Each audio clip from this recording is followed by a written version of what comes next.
There exists a secret map of the human mind that Carl Jung discovered, but he knew it was too dangerous to reveal completely to the world. For decades, this knowledge remained fragmented throughout his works, scattered like clues for those brave enough to piece it back together. Today, you're going to discover this complete map. Jung wasn't just a psychologist, he was an explorer of invisible territories of the psyche, a pioneer who mapped regions of the mind that official science still fears to acknowledge. He discovered that within each of us exists a hidden architecture, psychic structures that govern our lives in ways we never imagine. But why did Jung hide this? Why did he fragment his greatest discovery? Because he knew that this knowledge, in the wrong hands, could be used to manipulate and control. But in the right hands, in your hands, it can be the key to a radical transformation of who you are. This isn't your typical video about psychology. It's an invitation to a journey through the deepest and most mysterious territories of the human mind. A journey that will forever change how you see yourself and how you see the world around you. You'll join the small group of people who know the true workings of the human psyche. To understand this revolutionary discovery, we need to start with the foundation of everything. Imagine that all of humanity shares a secret mind. A deep layer of the psyche where universal patterns, primordial images, and forces reside that shape our behavior without us realizing it. Jung understood this in the most disturbing way possible. During his years of confrontation with the unconscious, between 1913 and 1919, Jung plunged into a state that bordered on madness. He saw visions, conversed with internal figures, experienced realities that the rational mind couldn't explain. It was as if he had opened a door to another world, a world that exists within all of us. What Jung found there changed everything we knew about the human mind. He discovered that certain images, symbols, and patterns appeared regardless of culture, era, or education. The hero, the mother, the wise man, the shadow. These figures emerge spontaneously in the human psyche because they're part of a collective psychic inheritance. But here's the secret that took Jung decades to reveal. These patterns are living forces within our psyche, entities with their own will that influence our thoughts, emotions, and actions without us realizing it. Think about how you automatically react to certain situations. Why do you feel an inexplicable attraction to certain people? Why do certain stories, movies, or symbols touch you deeply for no apparent reason? The answer lies in the archetypes, those universal structures we all carry in the collective unconscious. Jung realized that most people live unconsciously possessed by these archetypes. They believe they're making free choices, but they're actually being directed by these ancient psychic forces that operate in the shadows of consciousness. Look around you and you'll see this truth in action. The businessman obsessed with success is possessed by the archetype of the king. The woman who constantly sacrifices herself for others is identified with the great mother. The man who sabotages his relationships is being controlled by his unrecognized shadow. See how people repeat the same patterns generation after generation. The son who swears never to be like his father, but ends up replicating exactly the same behaviors. The woman who always attracts the same type of problematic partner. The man who changes jobs, but always finds the same type of conflict. This isn't coincidence. These are unconscious archetypes running the show. Recognizing these forces is the first step toward real freedom. But this demands brutal courage, the courage to look at aspects of yourself you'd rather ignore. When you start to perceive the archetypes in action in your life, something extraordinary happens. You stop being a victim of unconscious patterns and start becoming a conscious co-creator of your experience. You see that inexplicable anger might be the warrior archetype asking for healthy expression. That recurring melancholy might be the sage calling you to deep introspection. But this journey of awakening doesn't begin with the grandiose aspects of the psyche. It begins with what's darkest and most denied within us. Inside, you exist someone you don't want to know. Jung called this the shadow. All the aspects of your personality that you've rejected, denied, or hidden. Not just the negative aspects, but all the undeveloped potentials of who you could be. Here's the disturbing truth that will change your perspective forever. You are not who you think you are. The personality you present to the world, what Jung called the persona, is just a social mask. Behind this mask lives your true nature, with desires, impulses, and capacities you've been conditioned to suppress. The shadow is one of Jung's most revolutionary concepts because it reveals that it contains not only your flaws, but also your greatest undeveloped talents. That anger you never express, it might be your repressed life force, that arrogance you despise in others, It might be your unrecognized natural confidence. Those wild impulses you control? They might be your authentic creativity waiting to emerge. But facing the shadow is terrifying because it means abandoning the idealized image of yourself. It means admitting you're capable of things you swore you'd never do. It means recognizing you have potentials you've never explored out of fear of social judgment. To truly understand how the shadow operates, think about the people who irritate you most. That arrogant colleague, that gossipy neighbor, that selfish family member. Jung discovered something disturbing. We can only see in others what already exists within us, even if repressed. That arrogance you criticize, there's an arrogant part of you that you deny. That tendency to gossip that irritates you, you have a gossipy side you keep hidden. This is the golden rule of projection. You can only see in the external world what already exists within you. But here's what most people don't understand about the shadow. It's not your enemy.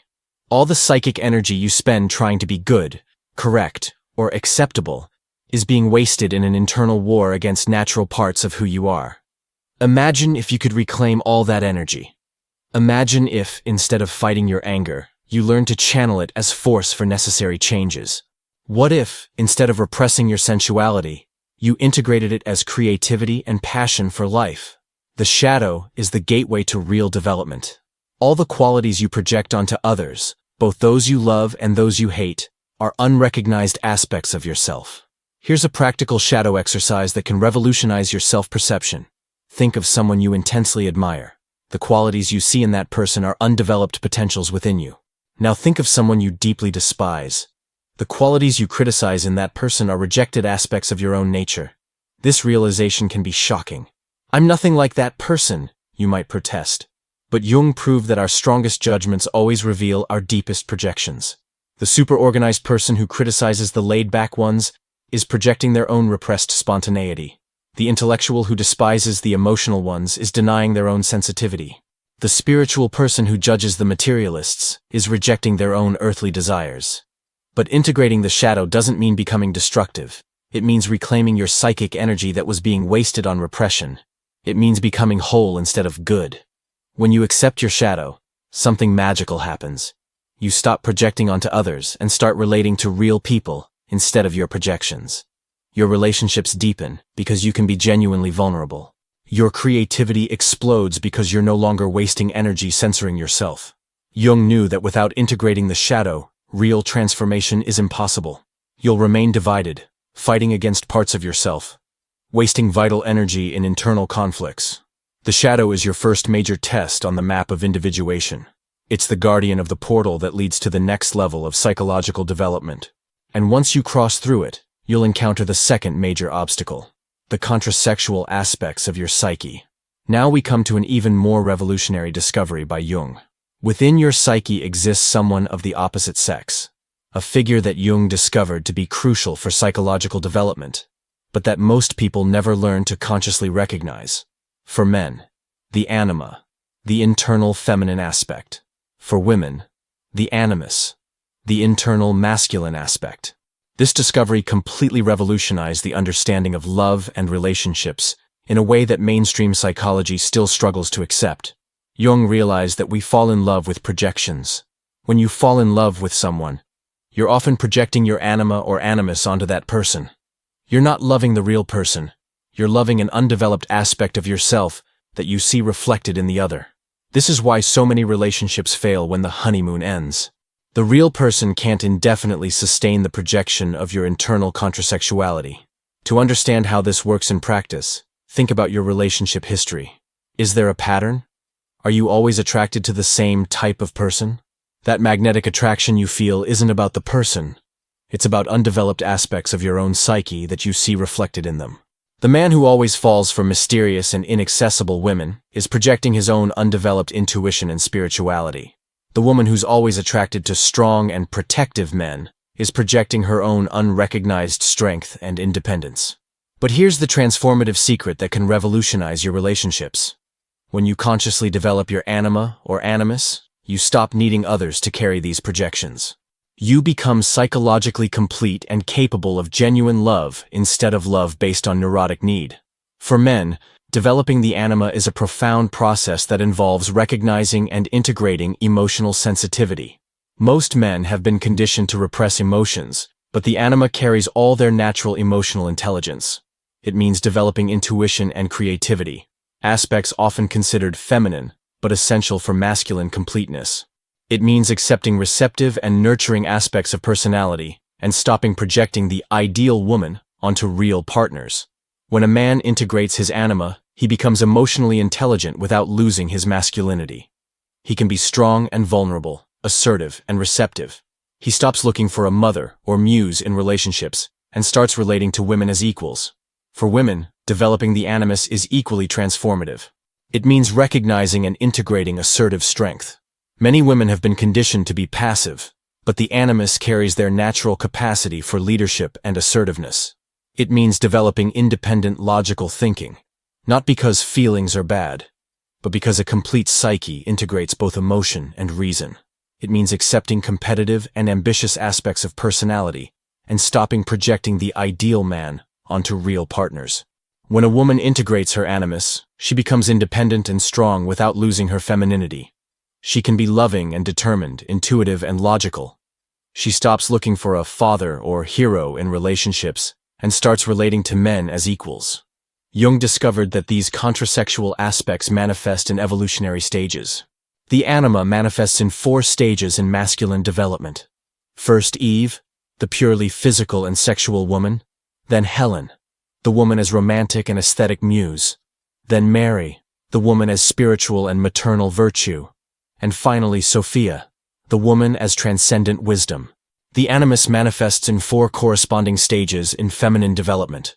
The man of power, representing physical and sexual strength. The man of action, initiative and planning. The man of the word, teacher and communicator. And the man of meaning, spiritual guide and wisdom. Most people get stuck in the initial stages because they never learn to consciously develop these internal aspects. The result: relationships based on lack, endless search for the perfect partner, and inability to love from fullness instead of need. But when you integrate your internal contrasexuality, something extraordinary happens. You become a psychologically complete person. You can love without desperation, relate without projections, and choose partners based on real compatibility instead of neurotic needs. This integration also releases extraordinary creative capacities. Men who integrate the anima often discover artistic talents, sharpened intuition, and deep emotional capacity. Women who integrate the animus often discover leadership strength, mental clarity, and capacity for achievement in the world. You don't become less of a man by integrating the feminine, nor less of a woman by integrating the masculine. You become a complete human being, capable of accessing the full spectrum of human capacities, regardless of your biological sex. With the shadow integrated and contrasexual aspects developed, we arrive at the secret heart of Jung's discovery, the process he considered the supreme objective of human life: individuation. Here we need to make a crucial distinction. Individuation is not individualism. It's not about becoming selfish or egocentric. It's about becoming who you really are, integrating all the fragmented aspects of your psyche into a unified and authentic personality. For Jung, the psyche possesses a natural tendency toward wholeness. Just as the body automatically heals when injured, the psyche constantly seeks integration and completeness. But this process can be conscious or unconscious. When it's unconscious, you're dragged through life by crises, symptoms, and repetitive patterns that force growth. When it's conscious, you become an active co-creator of your own transformation. To understand how this works in practice, think about the crisis moments in your life. That devastating breakup that forced you to confront destructive patterns. That job loss that pushed you toward a more authentic career. That illness that made you reevaluate priorities. These weren't accidents. They were invitations from the psyche for growth and integration. The individuation process follows a recognizable pattern that Jung carefully mapped. First comes the dissolution of the persona, recognizing that your social personality isn't who you really are. Stop living for external approval, and start questioning which aspects of your personality are authentic and which are social conditioning. This phase can be terrifying. You'll discover that much of what you considered your personality are actually internalized expectations from parents, teachers, society. You might ask yourself, who am I really if I remove all these masks? Then comes the confrontation with the shadow that we've already explored deeply. Accept and integrate all the rejected aspects of yourself. Stop projecting your flaws onto others and reclaim the psychic energy that was being wasted on repression. This phase is often accompanied by depression, anger, or confusion. You're reclaiming parts of yourself that have been exiled for years or decades. It's normal to feel disoriented while reintegrating these energies. The third stage is the encounter with Enema or animus that we just explored. Develop the contrasexual aspects of personality. Become psychologically androgynous, integrating both masculine and feminine qualities regardless of your biological sex. This phase often coincides with significant changes in relationships. You might discover that projection-based relationships no longer work. This can be painful, but it opens space for more authentic connections. Finally emerges the self, the archetype of wholeness, your complete and integrated personality. It's who you really are when you stop trying to be who others want you to be. But here's the secret that took Jung years to understand. The self isn't something you conquer. It's something you become. It's not a final goal, but a continuous process of self-realization. Jung discovered that signs the process is working include frequent synchronicities, those meaningful coincidences that start appearing regularly, more vivid and meaningful dreams that bring deep insights, decreased need for external approval as your internal authority strengthens, greater tolerance for paradoxes and contradictions, recognizing that life is too complex for simple answers, and a growing sensation of living your own life for the first time. Synchronicities deserve special attention because they're one of the clearest indicators of psychological alignment. Jung discovered that when you're aligned with your individuation process, the external world begins to reflect your internal harmony through meaningful coincidences. You think of someone and that person calls you. You need an answer and find exactly the right book. You're considering a change and opportunities appear spontaneously. This isn't magic. It's alignment. When you're living authentically, your energy aligns with the natural forces of life in a way that creates flow and synchronicity. The goal of individuation isn't perfection, but authenticity. When you're in this process, you stop trying to be a good person and start being a real person. You stop repressing unacceptable aspects of yourself and learn to channel all your energies constructively. You become what Jung called an ethical individual, someone who acts from authentic internal values instead of imposed external rules. This transformation doesn't happen overnight. It's a process that can take years or decades. But each step releases more vital energy, more authenticity, more capacity to live a life that's truly yours. Individuation is the process of becoming who you've always been, but never had the courage to be completely. And then, when you've completed the basic stages of this transformative journey, something extraordinary happens. You don't become a different person. You become the person you've always been, but now consciously and by choice. This is the fundamental difference between personality and individuality. Personality is what you develop to survive in the world. Individuality is who you really are when you stop trying to be someone else. Individuated people possess certain distinctive characteristics that differentiate them from those still caught in unconscious patterns. They develop what we can call integrated paradox. They can be simultaneously strong and vulnerable, confident and humble, independent and connected. They've transcended the need to be consistently one thing. Most people live trying to maintain a coherent image. I'm a strong person, so they never show vulnerability. I'm a spiritual person, so they deny material impulses. Individuated people embrace the total complexity of human experience. They also develop solid internal authority. Their decisions come from authentic internal values, not social expectations or need for approval. They've become their own moral authorities. This doesn't mean they ignore others or act anti-socially. It means their actions flow from a stable internal ethical center, not from fear of judgment or desire to impress. Since they've integrated their projections, they can have truly authentic relationships. They can love real people instead of idealizations. Their relationships are based on conscious choice, not neurotic lack. They don't need others to be perfect or fill emotional voids.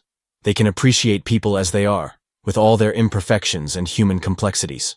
Free from the need for compulsive conformity, their natural creativity emerges spontaneously. They express themselves uniquely because they're no longer trying to be like anyone else. This creativity isn't limited to the arts. It can manifest as originality at work, innovative solutions to problems, or simply a unique way of living. There's a quality of presence in individuated people, a sense that they're fully inhabiting their own lives instead of running from themselves. They're not constantly distracting themselves, comparing themselves, or trying to be somewhere else. They're genuinely present where they are. But Jung made an even deeper discovery. The individuation process never ends completely. Each phase of life brings new integration challenges. The difference is that you develop trust in the process and in the wisdom of your own psyche. The signs that you're living from the self are unmistakable when you learn to recognize them. Your choices flow naturally from who you are, not from who you should be. You feel a deep connection to purpose and meaning that comes from within, not from external expectations. Difficult situations become growth opportunities instead of just problems to avoid. You experience regular synchronicities, as if life were conspiring in your favor. Your relationships deepen, because you can be genuinely vulnerable without losing your strength. You develop wisdom that comes from integrated experience, not just accumulated intellectual knowledge. One of the most striking characteristics of people who live from the self is that they stop trying to fix other people.